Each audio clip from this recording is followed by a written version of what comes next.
everyone, welcome to Mr. Queen PH, and in today's video we will see what's coming to you in April 2025. As you all know, these are general readings, so it may not resonate with you completely, but if you want to consult with a trusted personal advisor who can give you individualized reading, I highly recommend my sponsor, Psychic Source.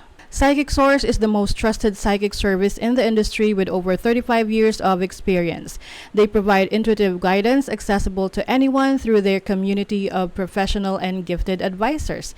You can connect with them at your most comfortable way through a phone call, video chat, or text. Psychic Source is committed to hope, healing, and empowerment. And if you're not happy with your last paid psychic reading, it's free. That's how confident they are, backing it up with a no-risk guarantee.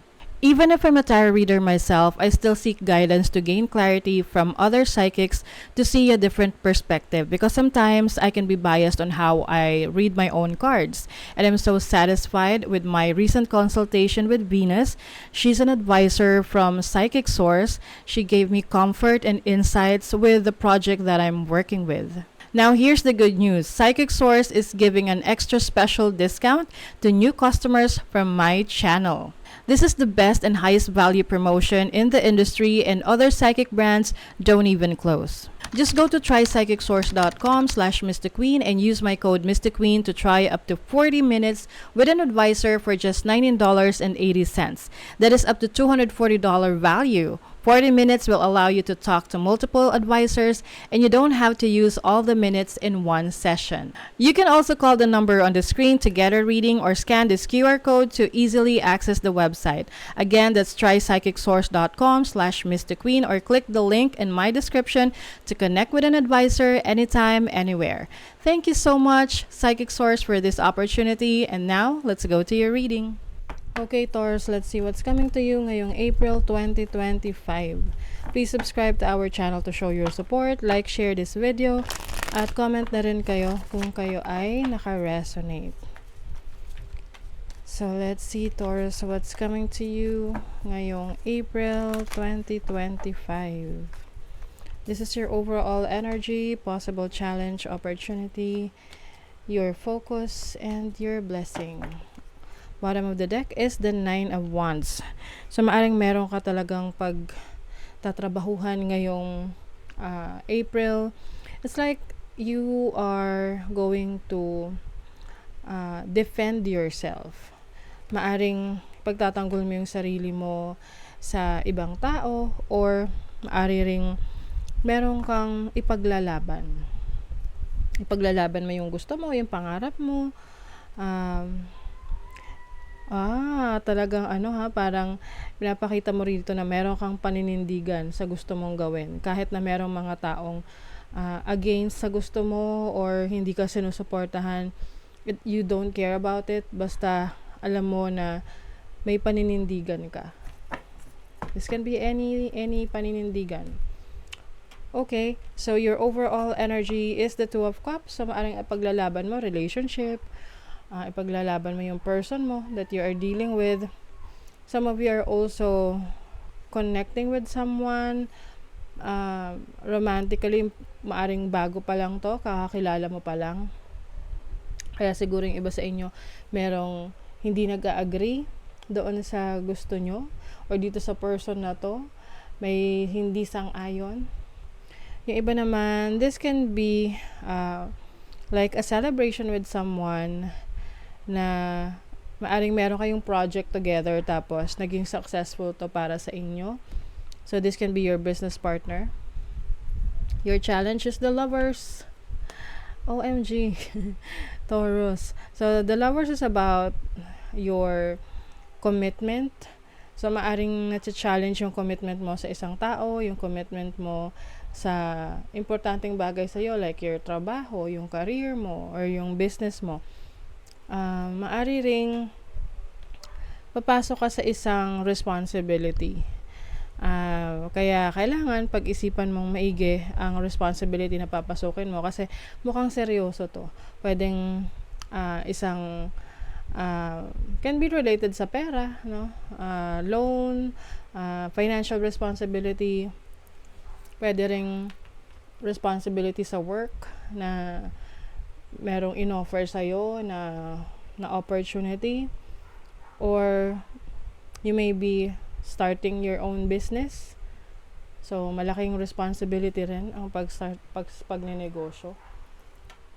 Your opportunity is the 5 of Pentacles. So, as an opportunity, maaring meron ka talagang gustong ayusin related sa finances mo or related sa iyong trabaho. I feel like you have the opportunity to finally make some changes doon sa pinupursu mo na career or business. Parang yung handa kang mag-isa. Handa ka na maaring may mga i-let go na tao dahil alam mong hindi pala sila kakampi. And willing ka na ipaglaban yung gusto mo kahit na walang sumusuporta sa'yo. And then, your focus is the King of Wands. Ang focus mo is mas lalo pang palawakin, mas lalo pang i-expand yung ginagawa mo ngayon, like yung career mo, yung business mo. I see you meeting people na like-minded, no? Yung tipong pareho kayo ng interest sa buhay. This can be your business partners, your friends, or the people that you want to share your visions, no? Yung iyong pangarap. And then your blessing is the Knight of Cups. So some of you, if you are into a romantic connection, maaring merong offer of love. Pwedeng merong namumuo talagang relationship dito for some of you. You may be entering a brand new relationship. Or for some of you, if you are already in a relationship, maaring meron kayong maaayos na issue or problema ng partner mo. What is the 2 of Cups? The 10 of Cups, yes, you are focused on your family, yung time mo sa mga mahal mo sa buhay. Pwedeng meron kayong event together, or meron kayong, this is fulfillment, no? So, maaring fulfillment of your dreams, fulfillment of your goals. You have the 8 of Swords as your challenge din, no? So, maaring, yung iba sa inyo nagda-doubt kayo sa sarili nyo kung kaya nyo bang gawin, kung kaya nyo bang pumasok sa responsibility na to. But I think, alam nyo na sa sarili nyo na kaya nyo. May mga times lang talaga na ino-overthink nyo yung kakayanan nyo, but actually, you can do it. Meron kang sapat na lakas para i-pursue or magawa yung plano mo. You have the 8 of Cups. So, as an opportunity, this is leaving a situation. Meron ka iwanan na sitwasyon na parang feeling mo wala ka ng kakampi, or someone who used to support you, parang wala nang pakialam sa'yo. So, ngayon, you are now going to a new direction. Meron kang journey. Maaring na-realize mo na it's time to go. It's time to discover new things. Kasi yung focus mo discovering yourself. Discovering your true self. Discovering your power. Ayan nakikita mo yung reflection mo na you are stronger than you realize. What is the Knight of Cups? The 10 of Wands. So, as a blessing, you have a lot of work to do, but it means na more opportunities to come.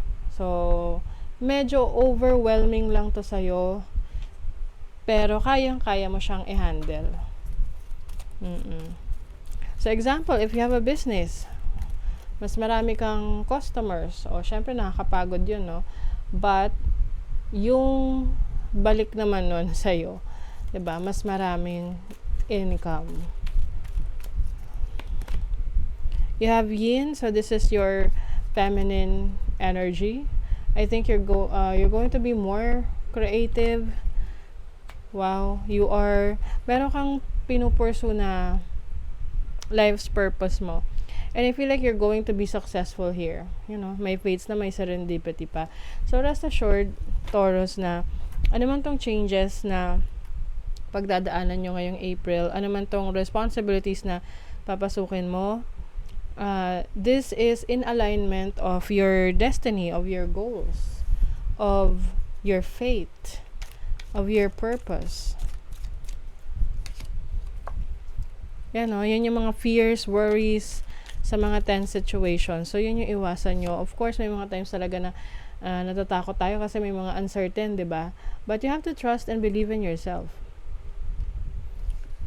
There might be some people na working against you. Parang they are, yun nga instead na supportahan ka nila, kinokontra ka pa nila. So, iwasan mo na lang yung mga ganitong tao. Kasi I see you increasing your material wealth. Mas dumadami yung iyong income, yung iyong possessions. Merong growth dito, especially spiritual growth. At I think yun yung magiging mas importante para sa'yo. Yung spiritual growth mo, yung mga natutunan mo doon sa experience mo, dealing with others na hindi pala totoo yung kanilang intentions towards you. See, you have the fox. Fox is a cunning energy, deceptive energy. So, I think ngayong April, marireveal sa'yo kung sino talaga yung totoo mong kakampi at sino yung mga taong nagwi-wish na bumagsak ka. So, I also see na meron kang burden na malilift. So, maaring isang responsibility na matagal nang nagpapahirap sa'yo na ito ay mawawala na sa'yo. So, maaring, let's say, example, loan, bayarin, monthly, no? May binabayaran ka monthly. So, ito ay matatapos na or for some reasons, you will be able to pay for it. So, ayun, mababawasan na yung iyong responsibility. Yung iba naman sa inyo, pwedeng may ibang responsibility na tatanggalin sa inyo at ibibigay sa iba dahil alam nila na masyado nang loaded yung mga task mo. Okay? So, that is your reading, Taurus. Thank you so much. See you again.